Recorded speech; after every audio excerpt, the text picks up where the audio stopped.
ونصلي على رسوله الكريم اما بعد فاعوذ بالله من الشيطان الرجيم بسم الله الرحمن الرحيم واحل الله البيع وحرم الربا صدق الله العظيم وصدق رسوله النبي الكريم۔ دو چیزوں کے بارے میں آج گفتگو کروں گا۔ پہلی چیز جو ہے یہ سود کی حرمت، اور دوسری جس کی آج کل کے دور کے اندر انتہائی اشد ضرورت ہے کہ جو لوگ ایزی پیسہ اکاؤنٹ یا اسی طرح جیز کیش اکاؤنٹ یا اسی طرح دوسرے جو اکاؤنٹ بناتے ہیں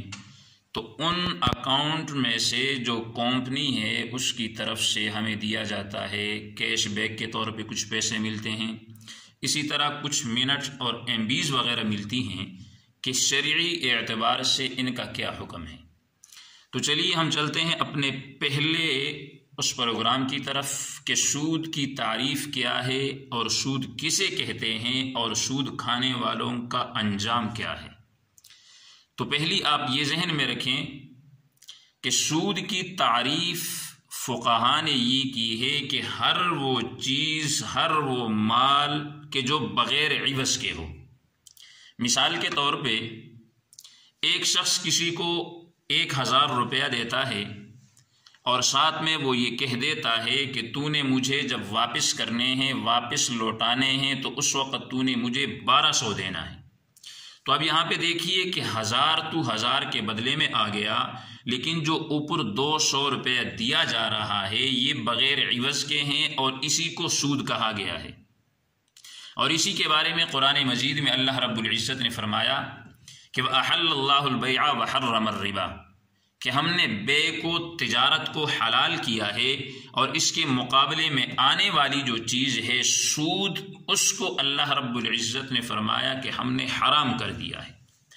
اور جس کو اللہ نے حرام کر دیا ہے کسی کو یہ اختیار نہیں کہ وہ اللہ کی حرام کردہ چیز کو حلال کر دے، یا اسی طرح جس چیز کو اللہ رب العزت نے حلال کیا ہو تو کسی کو یہ اختیار نہیں کہ وہ اللہ کی حلال کردہ چیز کو حرام کر دے۔ حلال اور حرام کا جو اختیار ہے یہ اللہ کے پاس ہے، اور جناب محمد الرسول اللہ صلی اللہ علیہ وسلم کے دنیا سے تشریف لے جانے کے بعد اس کا احتمال ختم ہو گیا ہے، لہذا سود کو اللہ نے حرام کیا ہے تو وہ تا قیامت حرام ہی رہے گا۔ اور اس پر اتنی سخت وعیدیں ہیں کہ حدیث پاک میں آتا ہے کہ آپ صلی اللہ علیہ وسلم نے فرمایا کہ جو انسان سودی کاروبار کرتا ہے، جو انسان سودی لین دین کرتا ہے، جو انسان سود کو رواج دیتا ہے، تو ان تمام کے بارے میں اللہ رب العزت کا یہ حکم ہے کہ یہ اللہ رب العزت سے اعلان جنگ کے لیے تیار ہو جائے۔ تو جس کے اندر اتنی ہمت اور طاقت ہے کہ وہ اللہ کا مقابلہ کر سکتا ہے، وہ اللہ کے رسول کے ساتھ اعلان جنگ کر سکتا ہے، وہ تو سود کا کاروبار کرے۔ لیکن جس کے اندر یہ ہمت، یہ سکت، یہ طاقت نہیں ہے تو وہ سودی کاروبار، سودی لین دین، سودی نظام سے بچے، اس لیے کہ اسی کے اندر دنیاوی اور اخروی کامیابی ہے کہ سودی کاروبار سے انسان اپنے آپ کو بچائے۔ بڑا دل دہلا دینے والا واقعہ ہے کہ حضور صلی اللہ علیہ وسلم نے فرمایا کہ جب آپ معراج پر تشریف لے گئے تو کچھ لوگوں پر آپ کا گزر ہوا جن کے پیٹ یہ بڑے بڑے گھروں کی طرح بہت بڑے پیٹ تھے ان کے۔ تو حضرت جبرائیل علیہ السلام سے آپ صلی اللہ علیہ وسلم نے پوچھا کہ جبرائیل یہ کون لوگ ہیں کہ جن کے پیٹ اتنے بڑے ہیں کہ جو کمروں کی طرح ہیں، سانپ اور بچھو ان کے پیٹوں کے اندر موجود تھے، وہ وہاں پہ چل رہے تھے ان کے پیٹوں میں۔ تو جبرائیل علیہ السلام نے فرمایا کہ یا رسول اللہ یہ آپ کے امت کے سود خور لوگ ہیں، یہ آپ کے امت کے وہ لوگ ہیں جو سودی کاروبار کرتے تھے، یہ آپ کے امت کے وہ لوگ ہیں جن کا نظام زندگی ہی سود پہ چلتا تھا۔ تو اس لیے میرے محترم اس سے بچنا انتہائی لازم اور ضروری ہے۔ اور سود کا جو سب سے کم درجہ ہے، جو چھوٹا سے چھوٹا گناہ ہے سود کا وہ یہ ہے کہ انسان اپنی ماں سے بیت اللہ کے اندر زنا کر لے. کتنا بڑا گناہ ہے سود کا. تو میرے محترم کون یہ بات برداشت کر سکے؟ بیت اللہ تو دور کی بات،